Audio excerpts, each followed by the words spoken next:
بسم الله الرحمن الرحيم الحمد لله رب العالمين والصلاة والسلام على نبينا محمد وعلى آله وأصحابه أجمعين أشهد أن لا إله إلا الله وأشهد أن محمدا عبده ورسوله أما بعد.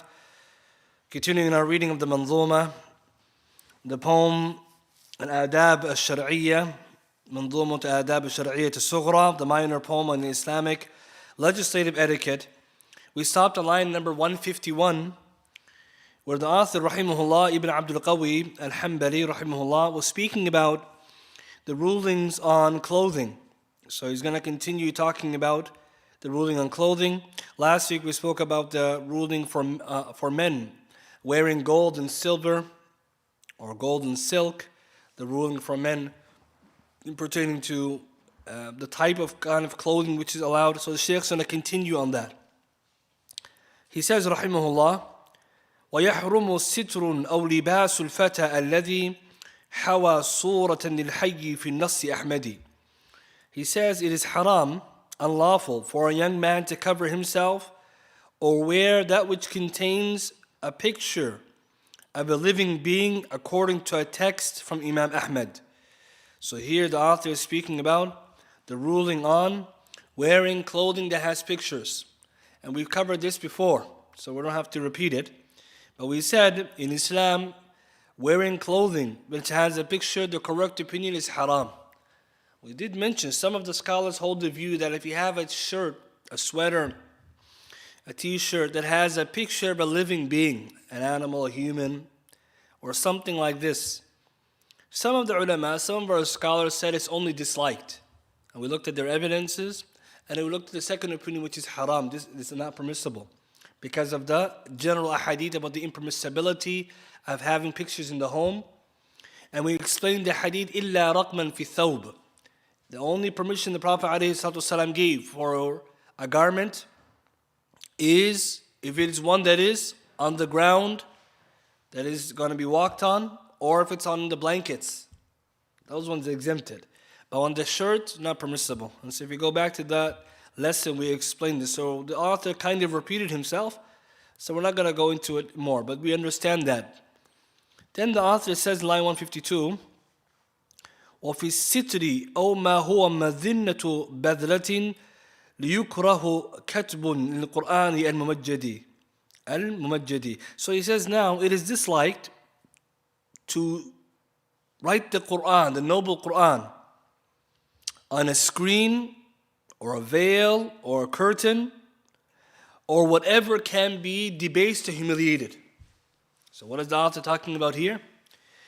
The ruling on writing the Quran on a curtain, on a wall, or anything that can potentially be humiliated. For example, you write some ayat on a poster on the wall, then it falls down and people walk over it. Or you have a curtain, it has the Quran on it, and then later on, right, somebody pulls it down or it comes down and then it gets debased. This is haram. This is what he's trying to say. It's haram to do this. But he doesn't say haram himself. He says, liyukrahu is disliked. And this seems to be more correct, that it's only disliked because of the potentiality of that happening. It's not haram. If it's haram for sure, it's going to be on the floor and someone's going to walk on it. But if you hang it, it's a wasila to that. It's a means. It's not actually going to lead to it necessarily. So there's some narrations from Imam Ahmad rahimahullah that he didn't allow this. So some of his students, Al-Marrudi, he says, I asked Imam Ahmad, Abu Abdullah, and sitri, and about a screen or a curtain, يكتب عليه القرآن, a curtain in which the Quran has been written. فكره ذلك, he disliked it. وقال لا يكتب القرآن على شيء منصوب ولا ستر ولا غيره. And he said you should not write the Quran on anything which will be hung up, whether it be a curtain or other than it. And this is the correct opinion of many of our contemporary scholars. When it comes to the book of Allah, you should not write the Quran on the wall, a curtain, a veil, anything like this, out of fear that later it will fall and it will be humiliated, or it will be debased, or someone will not give it due right. Not to mention that the Quran wasn't revealed to be decoration. وَمَا هُوَ بِالْهَزْلِ. And the Quran is not an amusement, it's not a zina, It's not something you hang up, it's something to recite, something to reflect on and ponder. So this is a mistake that we find many times in people's homes. They have the Quran above them or written on the walls, and the book of Allah is not respected. Shaykh Ibn Uthaymeen rahimahullah gave the example, maybe someone has ayat on the wall. وَلَا يَغْتَبْ بَعْدُكُمْ بَعْضًا. None of you should backbite one another, and in the sitting everyone's backbiting. The ayah is saying don't do it, and in the gathering all we're doing is backbiting. And other such amazing kind of situation, the Quran is more respected than that. Means you shouldn't do that. The Quran is not a decoration. Some ahadith have come showing the signs of the judgments that we're going to beautify the masahif, the actual copies of the Quran with gold and silver. So all of this shows the Quran is not for adornment and zina. However, what about if you have dhikrullah? Not the Quran, some dhikr, dua. Can I put that on my wall? Some people when they design, a space, they want to put some dhikr on the wall, other than the Quran. So if it's other than the Quran, the scholars divided between the Quran and other than the Quran. They made a tafriq, differentiation. So before we continue, what about the Quran itself on other than a wall? For example, if I hang it on a poster, same thing, you shouldn't do it. If you have the Quran on those big lawhat, those kind of big, many of us we have in a home, or someone gifted us big kind of plasters. That's also part of it. The Shafi'i and the Hanafi, all of them, they tell the view is dislike to write it on anything. For example, a random wall, put an ayah, because of the potential that someone will humiliate it. And when it comes to other than the Quran, then the scholars say, فَلَا بَأْسَ بِهَا. There's no harm in that. And the reason why is they say that the Quran is the book of Allah and the speech of Allah. It has the utmost respect. As for something other than it, it should be respected, but then that one we can take a look at the purpose. So someone will say, if I put the Quran on the wall, I'm trying to be reminded. But that's not how we do it. The Sahaba never did this. So Shaykh Uthaymin actually said that even from the angle that if you put it in the Masjid, it's disliked. If you put it at homes, he said it's even become innovation. Bid'ah, he said, because this is how the Quran is supposed to be reminding you. وَذَكِّرْ بِالْقُرْآنِ. Allah says, فَذَكِّرْ. Remind the people. But how do you remind them? By reminding them by reading it. So from the angle that if you wanted to have it there as a reminder, then don't put the Quran, put anything else. But how do you do other things? So let's look at what the ulama they mention. Shaykh Ibn Baz rahimahullah, he mentions if a person hangs something like the dhikr of Allah or good statements, MashaAllah, Tabarakallah, or the dhikr, or something like this on the wall, or mathal. If a person hangs it for beneficial purpose so they can be reminded, and some of them say even the ahadith Nabi sallallahu alaihi wasallam comes from this angle, you can. But it has to be, the intent is as a reminder for the people, or just something to remind people about good, or to have it there as a reminder for yourself. Shaykh Salih al-Shaykh also, he mentioned about using or putting MashaAllah, right? Or putting Tabarakallah or other things on the wall. He says if the qasd and the intention is to be reminded of something mashru', like for example, someone sees something like many du'as to say MashaAllah or something like that, reminds you not to forget Allah's bounty, that's okay. But it says if the intention is to protect you, like an amulet, that's haram now. So sometimes people, what they do, they put the Quran on the wall, it's going to keep the house safe. You see, now it's tawheed issue. It goes that far. Some people do it for zina, some people do it for like a tiwala, it's actually supposed to be amulet. This is bab of shirk now. We're going towards things which are not allowed. Even though the Quran, we know, it's not from the shirk, but it's not the way. It's not allowed to do that either. But what about if you put other things? So this is what the ulama say, it goes down to the purpose. But if you want to summarize everything that's been said, if it's other than the Quran, like the hadith or dua or adhkar, it is permissible to hang on the wall with the intention of being reminded only. That's okay. Shaykh Uthaymin Liqa Bab Maftuh, he also, one fatwa he passed, he said, as for the hadith, يكون فيه فائدة, if it's a hadith that has benefit, like putting the kafarat majlis, Subhanaka Allah bihamdik on the wall, ashhadu an la ilaha illa anta astaghfiruka wa atubu ilayk, he says it's good. Because when you finish the gathering, you see it and you do it. It's from this angle. So this is what the ulama they say. But in our society, in our masajid as well, we have this common practice of writing the ayat on the maharib, the mihrab, like many masjids in the front of the qibla, there's a mihrab. And as you can see, in our masjid there's no mihrab. Some may say, where's the mihrab? Well, the sunnah is not the mihrab. Nabi sallallahu alayhi wa sallam, his masjid didn't have one. Right? The small little, like dome-shaped thing where the imam goes. So now they put the ayat around it. So this is not a good practice. Even you find some of the masajid that ascribe themselves to the Ahnaf themselves say it's makruh. Ibn Nujaym and Ibn Abidin, these are big scholars in the Hanafi madhab, they say it's not allowed, disliked. Because in the masjid, if you have any ayat on the wall, somebody's praying salah, where is he looking? And you find today that that's another problem. So we should avoid it in our houses to hang the Quran like this or in the masajid. And if someone were to put anything, it's only in the houses. It would be dhikr, we said, or hadith, or good statements. And someone may ask, what about if I want to put it something else? Like I want to hang a picture. If it's a picture of something with no soul, it's permissible to hang on your wall. Like an ocean or tree or something like this, landscape. Because some people, they're design oriented, they want to hang something on the wall in the living room, that's okay. But we should be careful that we start making our houses where we're writing things on the wall and we're putting these things, and then what happens is instead of it's a hujjah for us, it's a hujjah against us. Means you're putting all these remembrances on the wall and there's no reminder. So we have to be mindful of as well. طيب, with all that being said, one more last thing. What about if you put it in English versus Arabic? At the end, it's the same thing. Right? It's the same thing. It comes down to the intent of it, and what if it's not the Quran, then it can be done. And we also should be careful to know that some of the designs that people put on the wall, sometimes they have the ayat or the hadith in a form that is not the most befitting. For example, you have the ayah in the shape of a man. This is not how the ayat should be written. The ulama, they criticize that. Or you have something, for example, it has the Quran written calligraphy, but it's in shape as something, like an animal or something. This is not how it should be done. It can have a design, but it has to be also in a way that's respectful. Okay, with all that being said, the author in the next line, he clarified what we just said, which is وَلَيْسَ بِمَكْرُوهٍ كِتَابَةُ غَيْرِهِ مِنَ الذِّكْرِ فِي مَا لَمْ يُدَسْ وَيُمَهَّدِ. So if it's not the Quran, then it's not disliked to write any other form of dhikr on the wall or on the curtain, on those things, as long as it's not being humiliated or debased. And that's the illah they keep mentioning, that there's no fear of it's going to fall down, or someone's going to walk on it, or someone's going to humiliate it. The question here asks about the blankets which have living things on them. Does include cartoons with eyes and like this.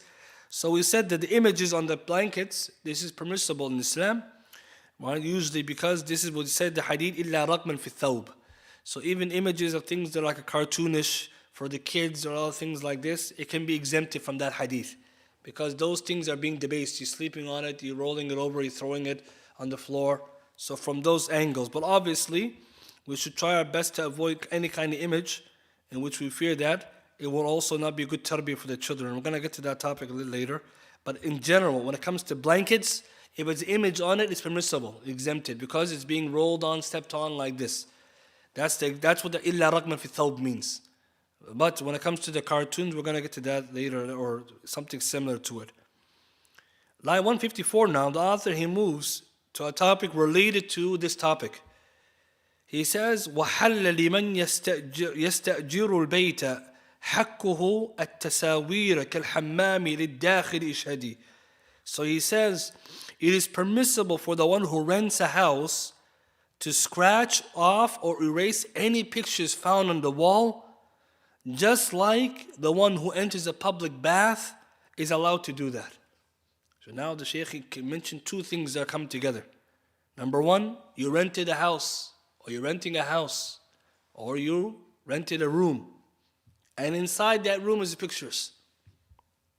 Or you entered into public space, at that time the hammam is the public sauna, and you found pictures on the wall, statues or pictures. He's saying you can scratch it off, you can take it down, because you're not supposed to have that in Islam. But obviously we understand from there comes another issue, which is, what about if it's outside my control? I'm just a tenant, I'm not the landlord. Can I go and take it down?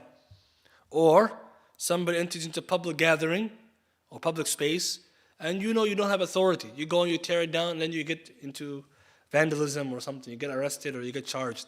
So in Islam, this goes back to the topic we mentioned a long time ago. Ordering the good and forbidding the evil.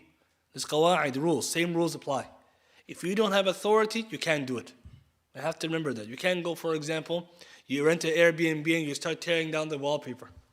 I don't think anyone is going to do that. But the point is, what about if I rented an Airbnb, there's pictures on the wall? This is the most mas'ala. It's actually a good question. Because some of these spaces, they have wallpaper or images, especially if you're renting a big villa or something, or a condo, they could have artwork that has images on it. So the ulama, they talk about it. His opinion, Ibn Abdul Qaadir, is that you can take it off. Because obviously the context is talking about the Muslim world and the Muslim lands, and also that this is something haram, munkar, everyone has to engage in it. But some of the fuqaha, they made conditions. And they said then, obviously we know, if it creates a bigger munkar, a greater evil, then it's haram to do that too. But أَوْلَا تَرْكُهُ, leave it alone. وَسَقَطَ أَمْرُ عَنْهُ, he's not commanded to do it. For example, you rented a hotel room, you didn't know, you walk in, there's a big picture. I already paid, or already checked in, what do I do now? So some things you could obviously do is maybe you take it down, put the picture down if it's not going to break it or harm it, or you put something on top of it. Or if you can't do any of that, you leave it alone, you sleep. And later you check out. There's no sin then. Because they said that if the taghir munkar, if you're changing, it leads to a greater munkar, Islam doesn't teach us that. Another thing would be then, what about renting an aslan? What's the order of renting a space in to begin with?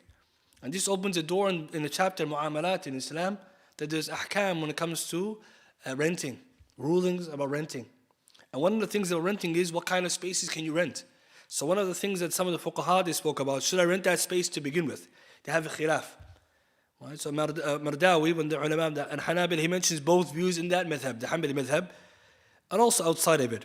And so one opinion is that you can't. It's haram because you know it's already there, you're going in there and you're just enjoying that space. Second opinion is that there's no harm on you for it. But the safest thing is to get out the fitna and the khilaf. If you're renting a space and you already know there's lots of pictures in there, then you wouldn't rent that space. You get one that doesn't have those kind of things. And this goes without saying, but it's an interesting benefit because you may come across this in your own life. You went to a place, you went there, and there's images. And then next issue comes, can I pray in there? Right? Someone will say, how my salah? Should I face away from it? So what do I do? And all of these things teach us that at the end of the day, alhamdulillah, Islam comes to explain these issues. They're not left to us in the dark. But the benefit is, if there's any kind of images there, you don't have the authority to take it down. Number one. And it's going to lead to a munkar greater than it. Number two. And we know at the same time that these kind of things, as Muslims here, we can only advise. Because you're the tenant, you're not the landlord. Or, for example, some say you can cover it in a way that you're not going to harm it. For example, if you're actually renting for a long-term space, you can cover it maybe, and the landlord will have no problem with that. And later on, you can just, take it down or take down even the image. And if you're not doubtful, you can ask permission. Can I take this down? Or can I replace it with something? So this is a benefit that the Shaykh was getting to, but obviously we put it in its context. Because if someone listens to this, and they don't know those conditions we mentioned before, they're going to go and they're going to start breaking things and start tearing things down. And that's not allowed in Islam. In line 155, the author now he moves into a topic about buying and selling toys. And this is in relation to the children's toys. He says, rahimahullah, وَحَلَّ شِرَاءَ الْوَالِي الْيَتِيمَةِ لُعْبَةً بِلَا رَأْسٍ إِن تَطْلُبْ وَبِالرَّأْسِ فَاسْجُدِي. He says it is permissible for the guardian of an orphan girl. We know orphans, when they're underneath the age of puberty, they have a wali, right? A guardian, someone looking after them. So in Islam, what's an orphan? It's a man and woman, male or female, who's underneath the age of puberty, whose father has passed away. Not both. In this culture, it's both, right? In Islam, your father passed away, and you're underneath the age of puberty, male or female, you're a yatim, or a yatima. You're considered an orphan. So the hukm lasts until the age of maturity. When you reach maturity, you're not an orphan anymore. And at the same time, at that time, if they have wealth or inheritance given, or all these things, they have a guardian who's overwatching them. So here the Shaykh is saying that the guardian who's watching over your wealth, right, for a team, or in this case a yatima, a young orphan girl, he has to buy for her something like toys. Right? For children, the toys is allowed. Right? And the key, the ulama mentioned, always for the children. Because naturally, adults are not supposed to be playing with toys. It goes without saying. But obviously, in our time today, things are different. So he's saying here that the ruling For the young girl, the wali, the guardian can buy her toys. But then he puts a condition, stipulation. He says, bila ra'sin. It should be a toy that doesn't have any head on it. Now this is an interesting issue that fuqaha, they went into in Islam about the rules of what kind of toys children can play with and which they can't. And he says if she, the young girl, requests a toy which has a head, then he should prevent it. And now this issue comes now. What is the mas'ala that the Imam is talking about? So he's dealing with the issue that many of the fuqaha, all four madhahib and also past the present fuqaha, they dealt with. In Islam, we know picture making and idol making is haram. But in Islam, at the same time, permits children to play with toys. This is important. Islam permits children to play with toys, and it has lightened, or you can say made some takhfif, some kind of lessening of the permission to use images for children, for educational purposes, and by extension, creative purposes like in terms of play. So toys, pictures on their books or their material they use, etc., etc. But from the ideas of the general ruling of the tahrim of pictures came a specific permissibility, which is of toys. But now, when the ulama mentioned the exemption, and there's proofs for the exemption, what is being exempted? That's the question. So if you go to the Mawsu' al-Fiqhiyya Kuwaitiyya, I'll read some of the aqwal ulama. The asl is that jumhur ulama, this is a majority. They say that making toys for children to play with is permissible. And the prohibition we mentioned about picture making, that has made some kind of allowance. يُرَخِّص لِلصِّغَارِ الْبَنَاتِ. It's been permissible for the young girls. And why the girls and not the boys? That's a khilaf too. The correct opinion is that girls and boys can both play with toys when they're young. But the essence, the fuqaha, they always speak about the banat, the girls. And they speak about the dolls specifically. And the wisdom behind it, they say that the origin for proof for permissibility for toys and dolls for girls is the aspect tarbiyah. Because the girls, if she has a little doll, she learns how to take care of it, to keep it safe, put it to sleep, wake it up, all those kind of things that do with motherhood. It's old-fashioned tarbiyah, right? Until today, people do it. And it's almost innate, if you be honest. Why with daughters that they like these kind of things? So the ulama, they say this is a permission because Aisha radiallahu ta'ala anha used to have dolls. And Nabi sallallahu alayhi wa sallam saw it and he made taqreer, he made approval of it. Alayhi salatu wasalam. Hadith, there's many hadith. One of them, Bukhari and Muslim, Aisha mentioned that she used to have the dolls in her house. And Nabi sallallahu alayhi wa sallam used to invite her friends over to play. But other hadith mentioned that she used to have certain dolls like a horse with two wings. And she said, this is the horse of which prophet? And Prophet Sulaiman alayhi salatu wasalam. And Nabi sallallahu alayhi wa sallam smiled when he heard that. I mean, taqreer, right? Taqreer, Nabi sallallahu alayhi wa sallam means al-ibaha. The Prophet confirms anything, approval, it points to permissibility. And other evidences to show that she used to play with dolls and didn't prohibit her. Now, this exemption for the dolls, for the girls, because they said to teach them the tarbiyah and how to raise the children and take care of these things. And this is naturally something which the girls, they incline to. And then the ulama, they went into what about the boys? Right? Because naturally boys, they can play other games. Right? They don't need a doll or a toy. They can play with a ball. They can play amongst each other. But the correct opinion is jawaz, even permissible for the boys to have those toys. And hadith sahihain, the hadith of Rubayyah bint Mu'awwadh al-Ansariya, she mentions that the day of Arafah, it was Ashura, if I remember correctly, it was Ashura, they used to fast. And when they're fasting this day, the kids are fasting with them. And when the kids are fasting with them, they're getting hungry. Ashura, the kids are fasting, they're teaching them how to do fast. Imagine, Sahaba, the tarbiyah that they had to teach the kids to fast, the volunteer fast. What about then the fard? Of course, the scholars discuss when do you start fast for kids? Right? The safest view would be then whenever they're able to, whenever they're capable of doing it. But imagine how the tarbiyah of the Sahaba, this is very interesting insight. They didn't start with the fard. Fard they would do, but they used to also do the voluntary fasts to teach the kids how to fast. So it's very important for our community that children learn young. You start with the voluntary, fard, the voluntary, do more than just that so the kids, it becomes easy for them. But naturally, the children are young, they get hungry. So she said whenever the kids got hungry, they would give them some toys made of wool, and they will play with it or get distracted with it until the iftar time. And who are these? This is Sibyan, the boys.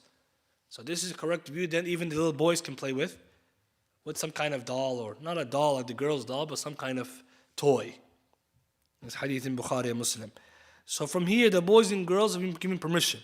And the ulama specified children, and they always mention duna bulugh, and they need the age of puberty. Because when you reach the age of puberty, you should not play with toys anymore. You're a man or a woman. You should be doing things that are more serious. You can do sports, but when it comes to the toys. So if we understand this, the question that came now with the fuqaha they looked into, what kind of toys are these? So remember the hadith we mentioned, the Prophet ﷺ prohibited pictures in general. And then now there is a specific evidence that children can play with toys.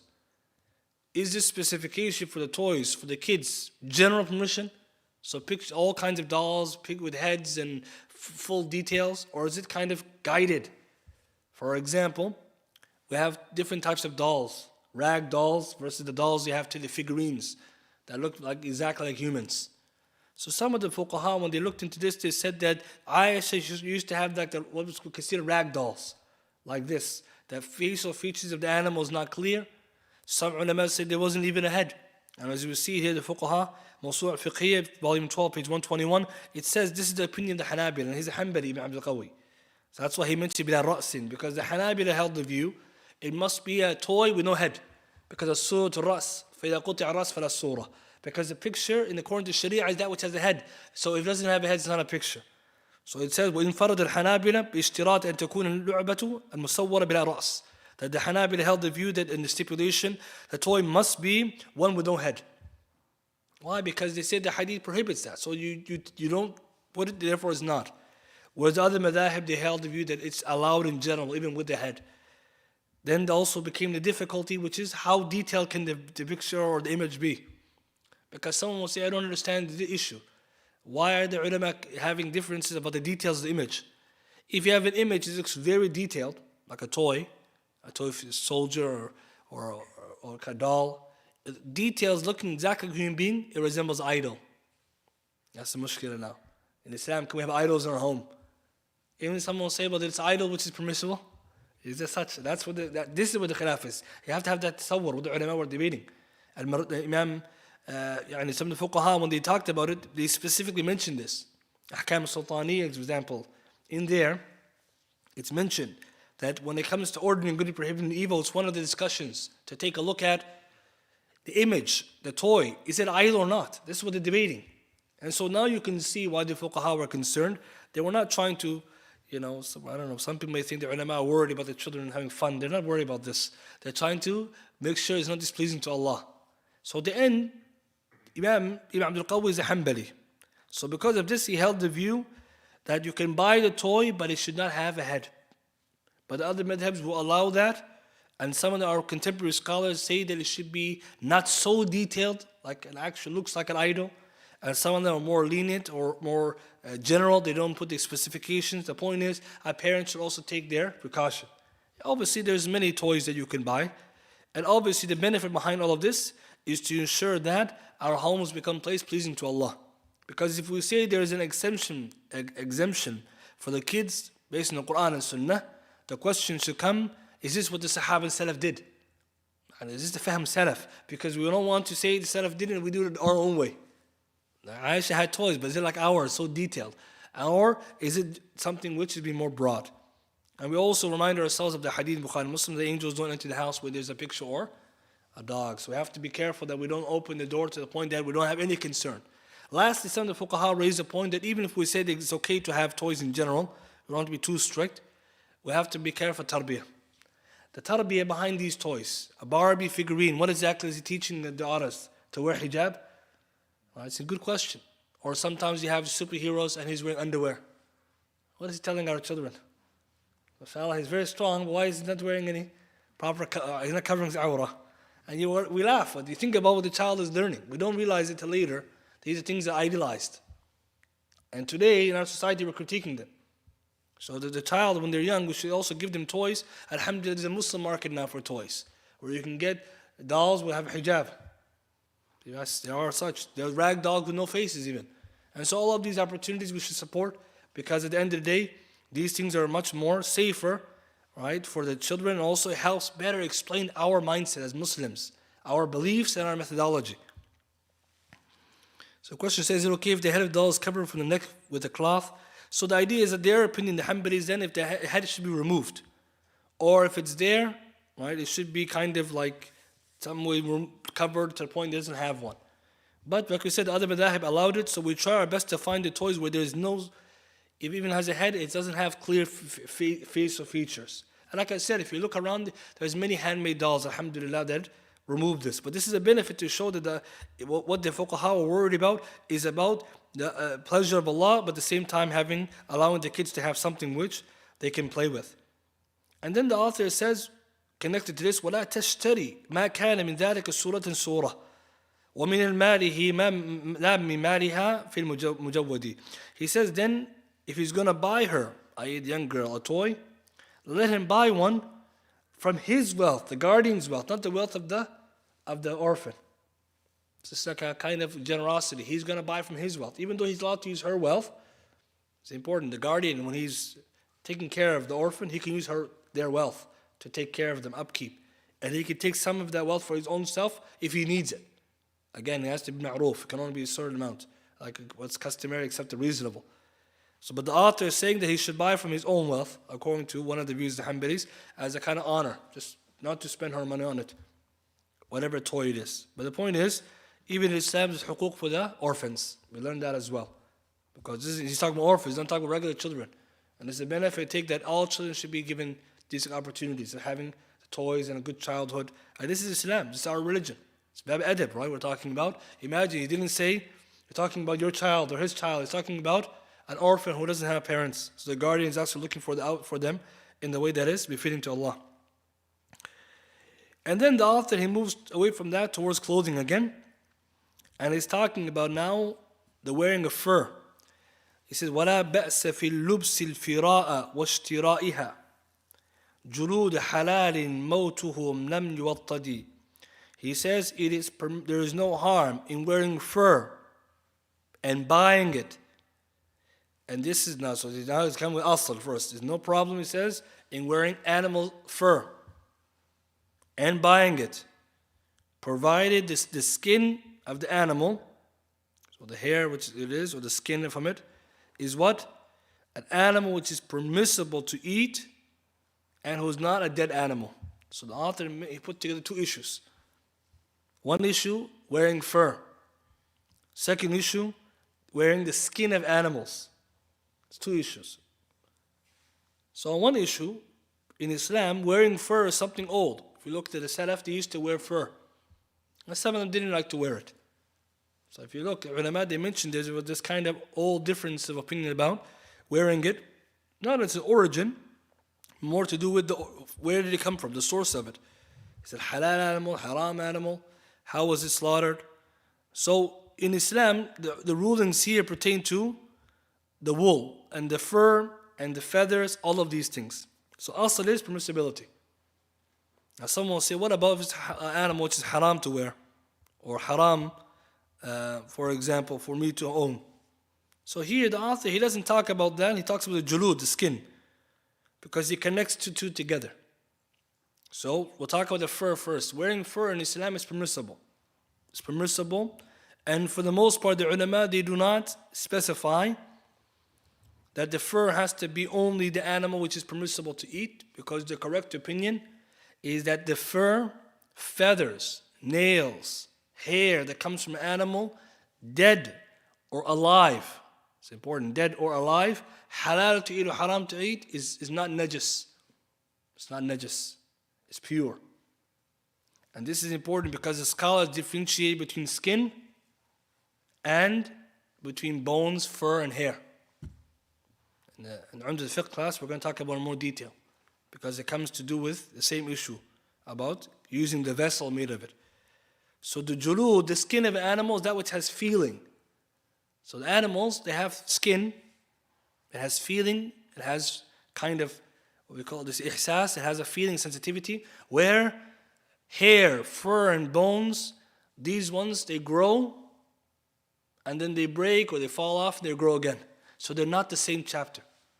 And we're going to talk more on Saturday class. Two different things. So Shaykh Islam Ibn Taymiyyah mentioned, rahimahullah, other ulama, the hair of animals, the fur of animals, the nails of them, the bones of them. If you find them dead animals, and they dried up and they're left there, or they fell off the animal, like for example, some animal left some feathers, or the hair of the animal, you can use it, it's halal. This is a correct opinion, more correct opinion of ulama. Some of them, they try to attach it to the skin, but the skin is different than the hair and fur. So when it comes to wearing the winter jackets, I believe Abu Fajr, he posted something a long time ago about this issue. He talked about there, the ulama, what he mentioned about the skin or the fur of the animal. The fur is not like the skin aslan. Therefore, if you have a jacket, you have animal fur, it's halal. And we talked about this in the fiqh of food and drink as well, but we talked about the julud at that time, the skin. So here we're talking about the fur. And Ibn Rajab, he talks about it in Jami' al-Hikam as well, and other books, ulama, they talk about it. Why are the differences? Someone may come and say, I don't know what animal it is. We said even if it's dead animal, Sahaba set up, they used to use the bones and the hair and the fur. So if someone has a raccoon or coyote or any of these kind of furs, it's no problem. It's a correct opinion of ulama, there's no problem. It's different than skin and meat that is cut from animal, because sometimes these two issues are mixed together. But he held the view that the julud halalin. But when it comes to the julud, the skin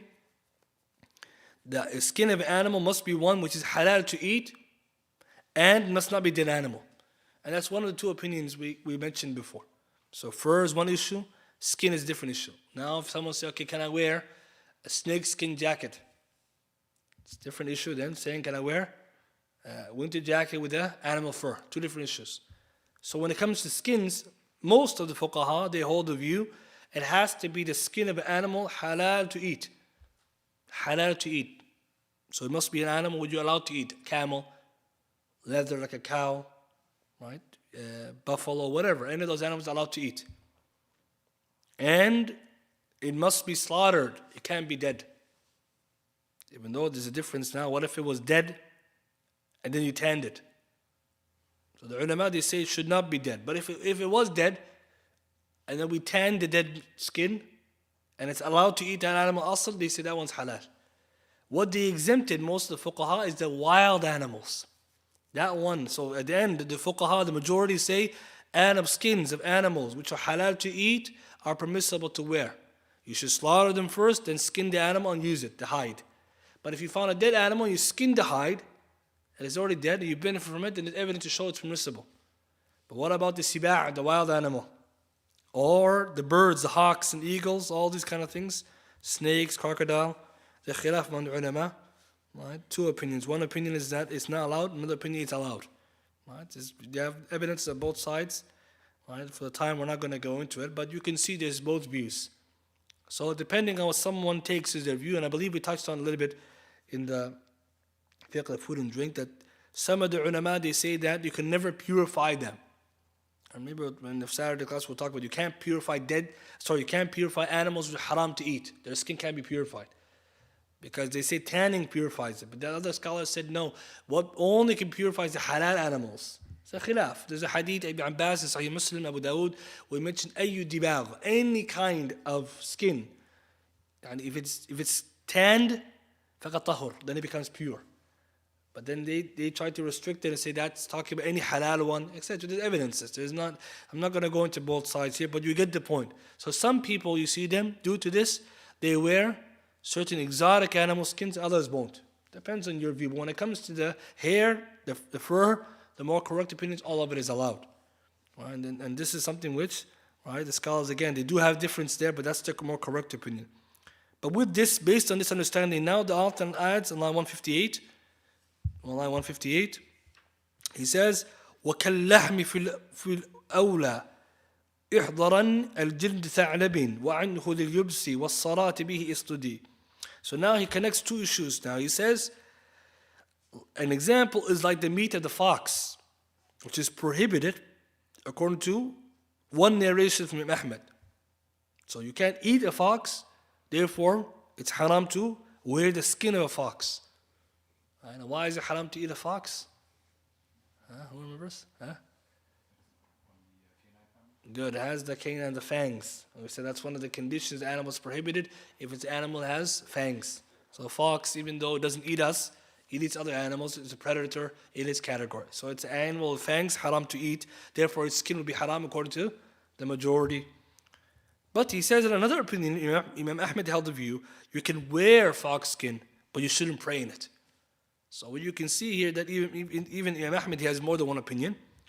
And they differentiated now between something which is haram in and of itself and then haram getting into the salah.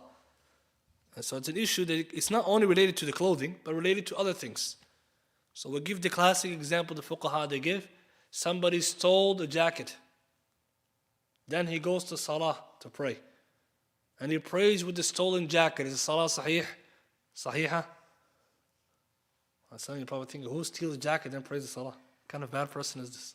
Right? But this is a good example of the fuqaha they always mention. It's honest thief, right? Make tawbah. But he stole the jacket. Now he's praying salah. Does the salah count? So the ulama have khilaf here. Where is the khilaf coming from? So on one side, many of us, we hold the view that salah counts. And that's the correct opinion because he's met all the conditions. What he stole is an action outside the salah.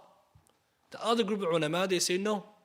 From the conditions salah is sitr awrah, covering the awrah. He stole something haram to wear, so his awrah is not fully covered or properly covered. So he needs to pray again. Especially talk about a thobe, they're talking about a stolen garment, they're supposed to cover the awrah. So they say that you stole it, you can't, doesn't count. Another example connected, someone comes and he stole a piece of land. Then they pray salah there. Salah count, same issue they have here. Your prayer and the stolen land. So the same thing here. I'm wearing something haram. According to ulama, let's say the one group of scholars hold the opinion that the fox skin is haram. I started my salah. My salah counts. So Imam Ahmed held the view, one second opinion, you can wear it, but shouldn't pray with it. And the argument from their side is impurity. So for this side, it's about impurity. For the other example I gave you, it's the idea of stolen goods. They fulfill the condition of covering the awrah. But here, if I just told you a few minutes ago that tanning the animal, skin of an animal which is a wild animal doesn't purify the skin, you're wearing najas. Can you pray salah and you have najasa? وَثِيَابَكَ فَطَهِرَ Allah says clean your clothing. And tahara of the land, of clothing and the body is a must. So it didn't come with this. So the salah doesn't count. But also there's the worry that even if there's a khilaf there, safer to avoid.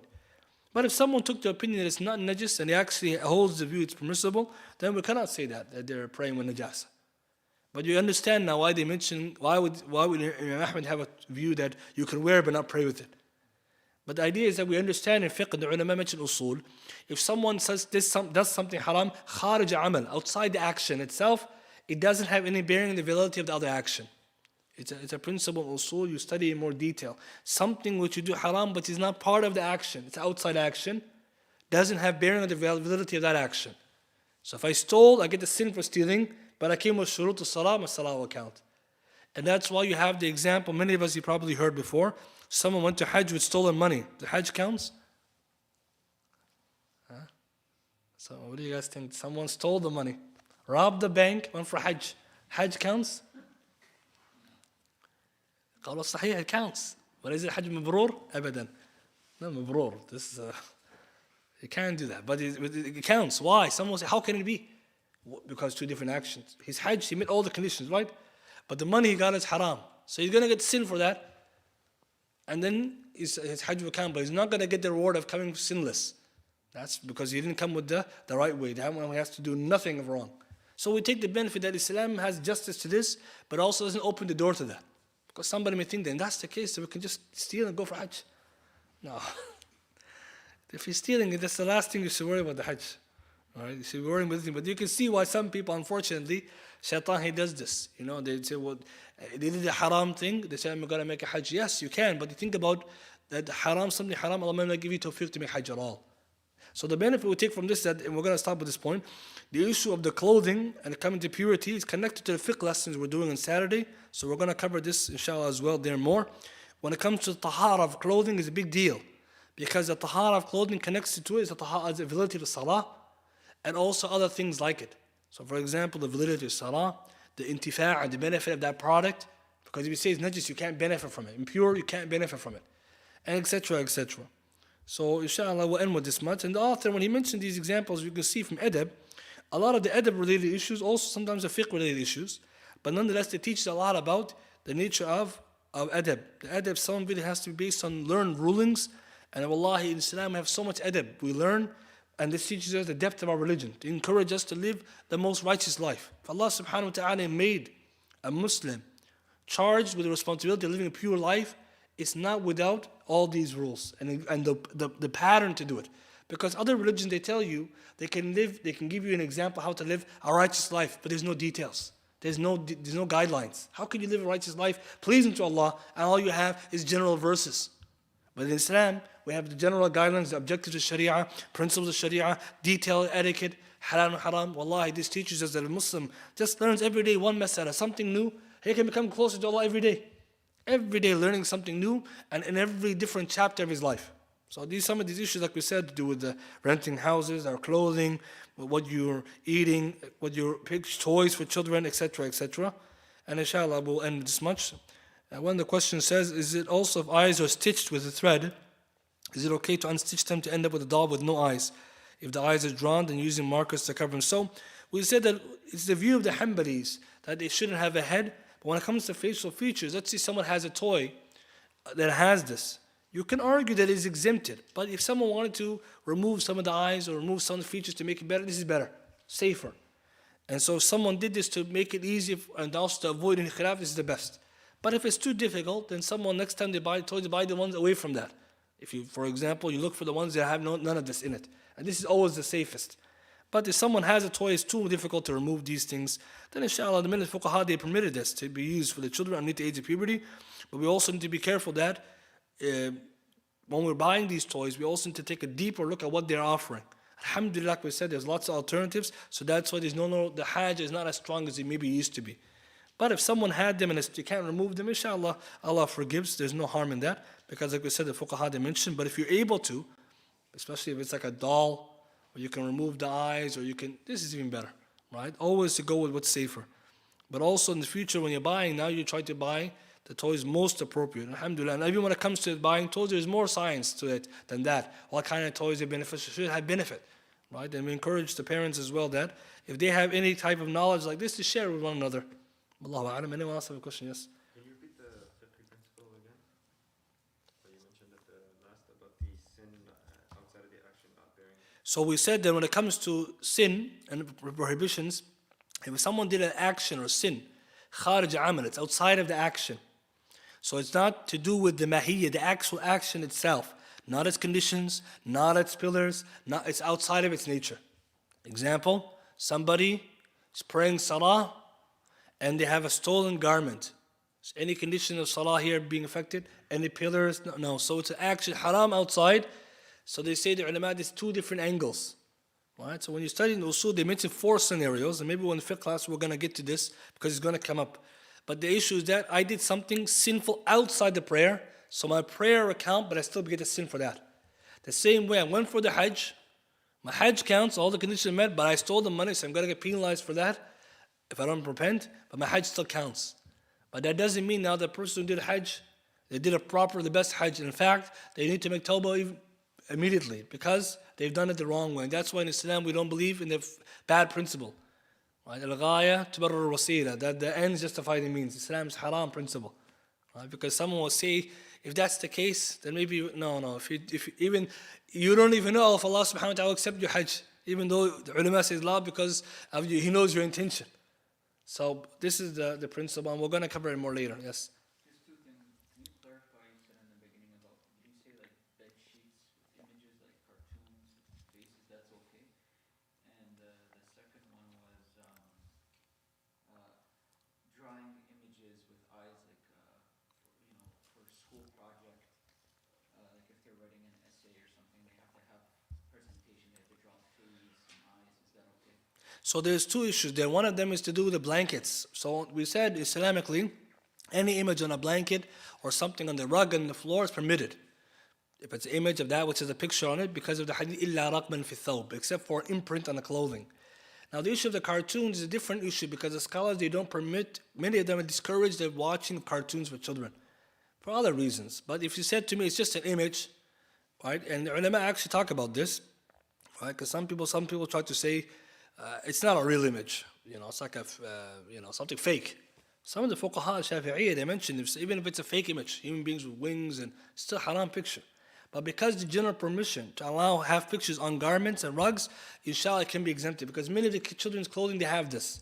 This is the problem. Many of them have bees and little small things. So there's no problem, because on the rug and it's on a blanket. But when it comes to clothing, not allowed. So it has to be something which they say is debased, it's humiliated. You're going to rely on it, turn it over, put it on the floor. When it comes to drawing the school pictures, the children should try their best to avoid them. Because now, this is a problem that when you're in school, many of the classwork, especially art, they encourage, or sometimes other classes, media work, you have to have images. So many classes, they may tell you that you should have image, but they don't specify image with the head. So you try your best. I know some students, they were in a photography class, they never took a picture of the head. I mean, they did a whole even film without a head in there. And they passed the class, they did well. So it's not a must. You have to be creative, yes, but you can avoid it. But the idea is, as Muslims, we don't also want to compromise our beliefs and say, I have to draw it, they're forcing me.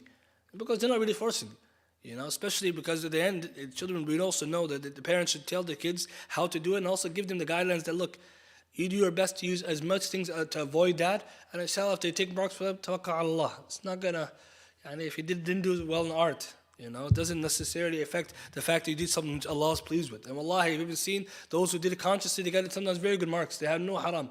So it's very important that we don't legalize it and try to make it something light. Wallahu a'lam. Yes? So, could you play, a video game with a person with a head? Could you play it, but they're, not, they don't look realistic? So that's a good question. What about the video games then, where there's actually a figure, a human being there? You're playing with a person with the head in there. A sports player playing soccer. So many of the ulama, when they look in this, there's, of course, two opinions there amongst our scholars. One opinion amongst the scholars is that the general ruling now, playing games, there's rules and regulations.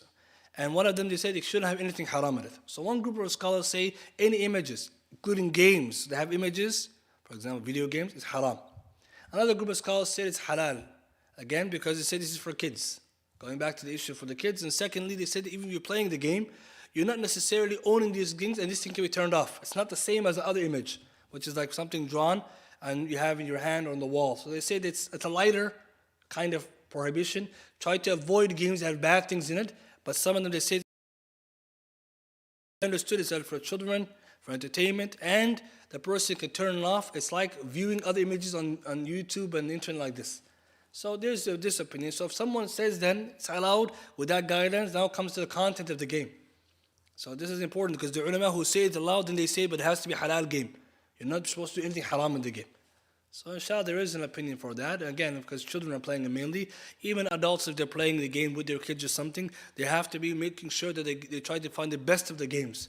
And also, it should be turned off when it's done, etc., etc. And maybe another time we could talk about those guidelines. Because the fuqaha, they actually have written, and they explain the etiquette and the fiqh of the games. Not just video games, all games. And it's very, very important, because, as we see in our society today, either you play or you don't play. And when you play everything. There's no rules. And this is very dangerous. But if a parent also should try their best if they're worried about, because again, we have to be careful that sometimes we start with this and we end up somewhere bad. Pick the things where there's no fitna. Racing games. They play car games, alhamdulillah. They have the other games, more skill games. Play those games. Those are better for you and also better for your brain. Right? And there's always to avoid it, but there are two views amongst the scholars, and again, we can explain them in more detail another time. But this is the thing, if someone, for the children is different than the adults, right? We have to also, generally, right, that's a different chapter too. Should all the adults supposed to be playing games? That's a different topic, right? But again, this is wallahu a'lam, yes. So in the case of a picture, and people have blurred eyes, what's the case in those ones? So that's a good question. Someone has a picture, then they blur the eyes. So we mentioned before, I think that's on Torah Da'wah, that the scholars have a different opinion about how you efface or erase a picture. So one opinion was you have to erase the entire head. That's one opinion. Because of the hadith of Abbas, a picture is the head. If you take away the head, it's no longer a picture. And this, no doubt, is the safest view. Second opinion, you change the facial features. So some ulama, Shaykh Uthaymeen, amongst them, if you take away the eyes, or you take away the nose or the mouth, or you take the head and you put a foot, then it's not a picture. Something like that. And he's not the only one who said it. Some scholars in the past said it. So what they meant by this is that this is not what it looks like anymore. You made it look like totally different. So there is an opinion like this. But now between these two opinions, which is the safer one? If you have an image somewhere and you can just remove the whole head, this is the best. But if it's not your picture, or it's a picture Sharia allowed to have, like documentation, money, this is of course exempted. But let's say you have a picture of just something random. If you don't need it, throw it away. But if you need it, or something you can do one of those ways. But the best is to remove the head if able. This is the best because Nabi Sallallahu Alaihi Wasallam was commanded by Jibreel when he came to his house and he saw the images on the screen to make it look like a tree. Which means he took the head away and makes its hand look like a tree, and this is the safest. But there is a view like that ulama mentioned, yes. So in the case of robbing, a guy that robs money or whatever, and then chooses to pay zakat or perhaps give sadaqah. I know you said the sin is outside of the actual action itself, but what's the case in that? Does it go the same thing? Well, yeah, in Islam, like obviously with Robin or whatever, or anyone like him who steals money and gives zakat from it. In Islam, that's not how it do it. In Allah tayyib la yaqbal illa tayyiba. Allah is all good and pure. He doesn't accept that which is except pure. So we know in Islam, if someone did this theoretically, then yes, someone's zakat. Let's give a better example because we don't want people doing this. Stealing the money and giving zakat. Yeah, we're laughing, but there are some cases that happen. Some, na'udhu billah, people, maybe shaitan tricked them. They think this is good. But let's give a better example. Somebody who made money haram way. Haram way, they did a haram thing. They won a casino, went to a casino, won a lottery. And now he's going to take his money and give it to the masjid. Or he's going to give it to you. And this money, the person he stole it, or sorry, like I said, he earned it haram way, can he give it to you? And there's also another issue connected to it. Someone did something haram money and he give it to the poor. So the fuqaha, they look and they analyze this issue in detail. And like you said, and sometimes there's rules. The money can be accepted. Obviously not the masjid is not going to accept that, but let's say a poor person. And other times they can't. There's rules. But now if someone, let's say, did this, stole the money, and then they gave us zakat. At the end of the day, the money is stolen, the zakat is already eligible on the money anyways. If it was stolen, if the owner who got it back or you who stole it has to pay zakat. But is this the way to give sadaqah with a sadaqah count? Right? Can a poor person benefit from it? Some conditions, yes. But the person who's stealing, what benefit is it? Of giving something which is stolen, which Allah is not pleased with, to get hasanat. What kind of hasanat are you going to get? And that's unfortunately the problem today, because with some people, they're analyzing the end result, they're not looking at the way of doing it. So we have to remember Allah tells us in the Quran how we're supposed to earn our rizq, how we're supposed to give our things. Halalan tayyiba.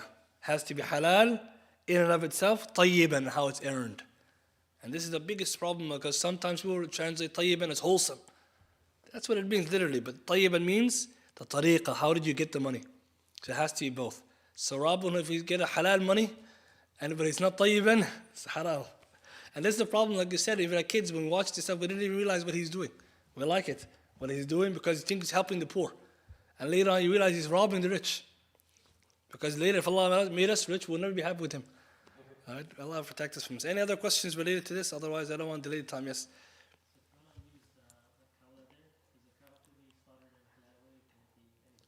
So it's a good question. Now, cow leather, cow hide, most of the products we use leather. If the animal, does it have to be slaughtered Islamically or slaughtered at all, or can it be dead? So we said the correct opinion then is, if the animal is halal to eat, its hide is allowed to be used, whether you slaughtered it, which is the correct way, Islamically, and you benefit from the hide, or a non-Muslim slaughtered it in their way, which is Islamically acceptable, or they just is dead. You can still benefit from it. Because they say that in any case, if the animal is allowed to eat, if it was tanned, back in the day, the way they used to tan it, they used to put salt and keep in the sun to dry it out, but now they have it's much more chemical. And so some ulama said that the tanning today is even more cleaning and purified and fast. If it's tanned, it becomes pure, period. So it's allowed to use. So we don't have to investigate what happened to the cow. If it's been dead or slaughtered, we don't have to. Now, if somebody would say, and we'll finish with this because this is a point that needs to be addressed separately, what if the cow was abused? And the cow was mistreated and then it was slaughtered or died? Some people now, they take an ethical approach and they make it tahreem of something halal based on ethics.